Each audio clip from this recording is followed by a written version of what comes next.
I'm going to teach you how to create personal branding with live streaming. Live streaming has become one of the most popular ways for people to build a personal brand. You see people going live on social media. You see broadcasts on YouTube. There are workshops and webinars happening every day.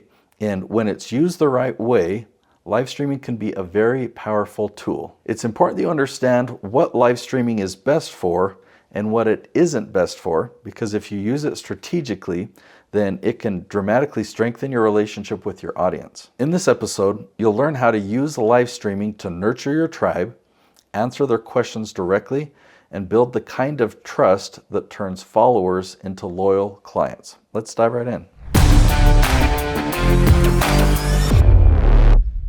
Live streaming is one of the most effective ways to nurture your tribe. So when people join a live session, they're not just consuming content, they're participating in an experience. They hear your ideas in real time, they see how you think, and they feel the energy of the conversation.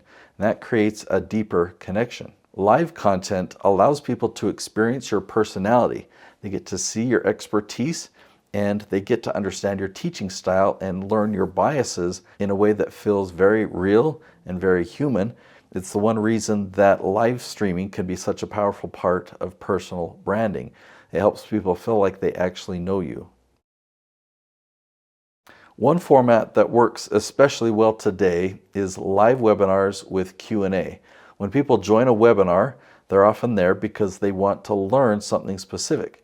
They're focused, they're listening carefully, and they're surrounded by other people online who are interested in that same topic. When you're speaking to a large group, there can be an exciting energy there, and one of the most valuable parts of a webinar is the ability for people to ask questions and get answers in real time. When someone can raise their hand, ask you a question, and receive that response, it creates a level of trust that recorded content can't simply match. They'll be able to witness how you think through problems, and they'll see the depth of your expertise.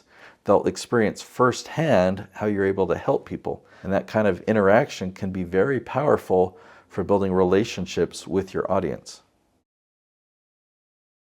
Now, there's often a lot of talk about authenticity. A benefit of live streams is authenticity because there's no editing. People see the real version of you. They see how you respond to unexpected questions, and they hear your thoughts as they happen. So this transparency, it actually helps to build trust.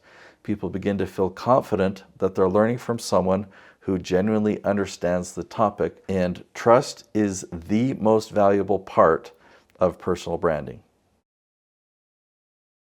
Now let's talk more about the demonstration and demonstrating how you solve problems.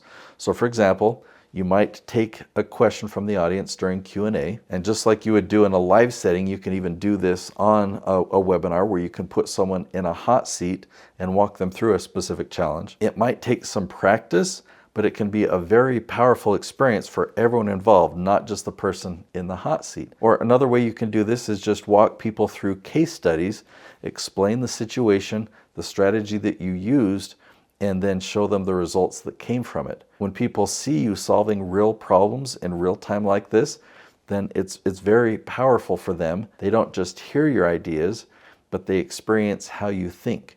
They see how you approach challenges, they see the questions that you ask, and they see the solutions that you recommend. And because it's conversational and not scripted, it's interactive, it often becomes much more engaging than simply just presenting information. So the kind of live interaction helps people understand the real value that you provide and the kinds of challenges that you're able to help people overcome.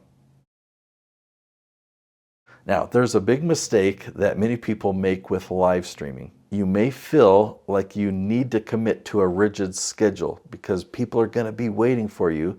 So they decide that they're going to go live every week or every day, but then suddenly you feel like you're locked into a routine that becomes stressful and inflexible. What happens is over time, that pressure actually makes the live stream feel like a burden instead of an opportunity. So it's just important to remember that live streaming or webinars are just one tool in your personal branding strategy. It doesn't have to control your schedule. You can host live sessions when it makes sense, when you have something meaningful to teach, or you can be on a regular, consistent schedule but make sure that it really works for you and enhances your business and you're getting results. You've got consistent people there. You just want to make sure that your live streaming remains energizing instead of exhausting.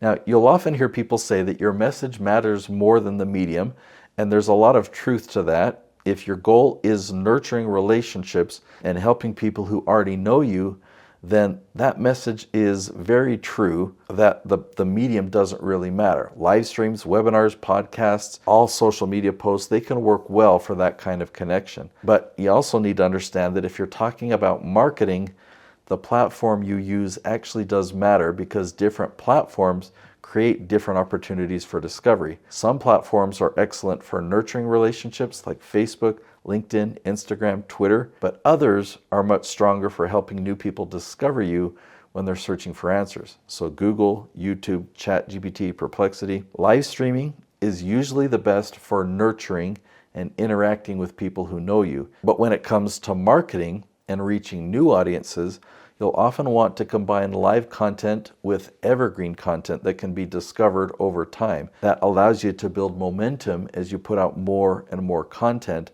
and you'll be able to grow your audience and deepen your relationship with the people that you serve.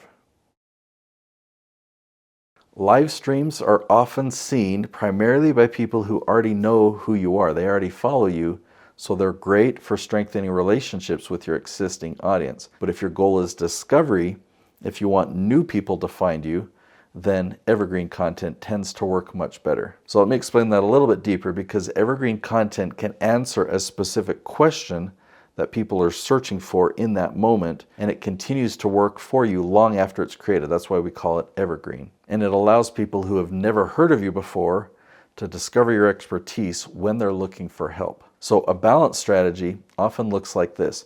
Evergreen content helps new people discover you, and live streaming helps people build deeper relationships with the people who already know you. So together, those two approaches strengthen your personal brand in very powerful ways. So if you're ready to implement this, and I would say even take it a step further, if you want to position yourself so that people discover your expertise everywhere they search for answers in your niche, then there's a strategy called category dominance.